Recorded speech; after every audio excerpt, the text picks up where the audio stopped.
The jury was ready. After 42 hours of deliberations that followed 71 days of trial that included 530 hours of testimony from 46 witnesses, and after a lifetime of sitting silently as the lawyers haggled and the judge lectured and the spectators watched like hawks for telltale signs, the jury was ready. Locked away in the jury room, secluded and secure, 10 of them proudly signed their names to the verdict, while the other 2 pouted in their corners, detached and miserable in their dissension. There were hugs and smiles and no small measure of self-congratulation, because they had survived this little war and could now march proudly back into the arena with a decision they had rescued through sheer determination and the dogged pursuit of compromise. Their ordeal was over, their civic duty complete.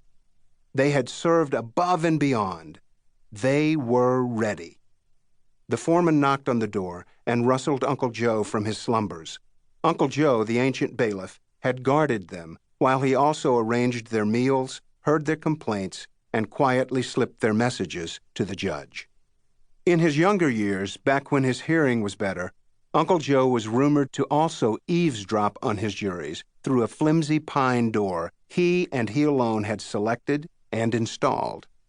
But his listening days were over, and as he had confided to no one but his wife, after the ordeal of this particular trial, he might just hang up his old pistol once and for all.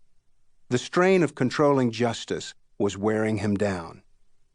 He smiled and said, "That's great. I'll get to judge," as if the judge were somewhere in the bowels of the courthouse just waiting for a call from Uncle Joe. Instead, by custom, the bailiff found a clerk and passed along the wonderful news. It was truly exciting. The old courthouse had never seen a trial so large and so long. To end it with no decision at all would have been a shame. The clerk tapped lightly on the judge's door, then took a step inside and proudly announced, "We have a verdict," as if she had personally labored through the negotiations and now was presenting the result as a gift. The judge closed his eyes and let loose a deep, satisfying sigh. He smiled a happy, nervous smile of enormous relief, almost disbelief, and finally said, "Round up the lawyers." After almost 5 days of deliberations, Judge Harrison had resigned himself to the likelihood of a hung jury, his worst nightmare. After 4 years of bare-knuckle litigation and 4 months of a hotly contested trial, the prospect of a draw made him ill. He couldn't begin to imagine the prospect of doing it all again.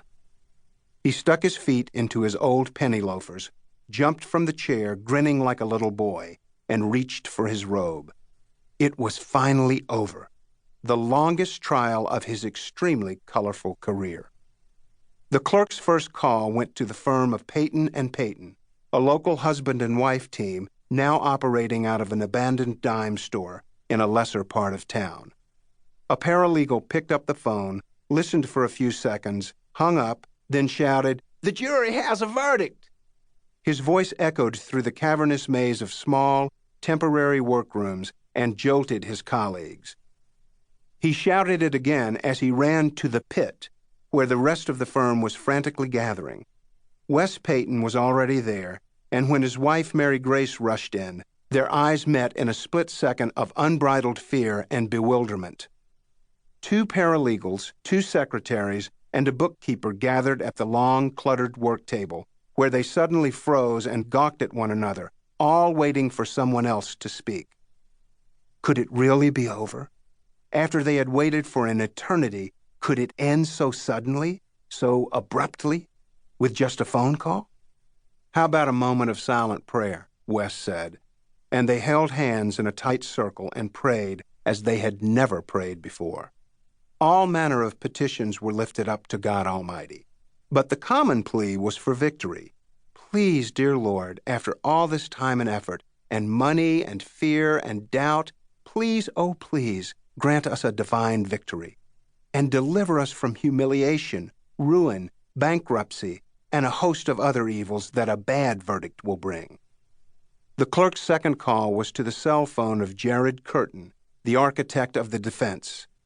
Mr. Curtin was lounging peacefully on a rented leather sofa in his temporary office on Front Street in downtown Hattiesburg, 3 blocks from the courthouse.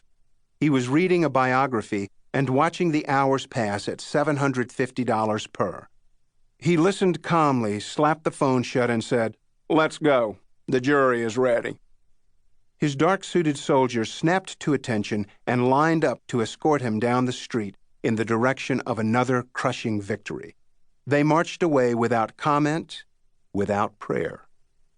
Other calls went to other lawyers, then to the reporters, and within minutes the word was on the street and spreading rapidly.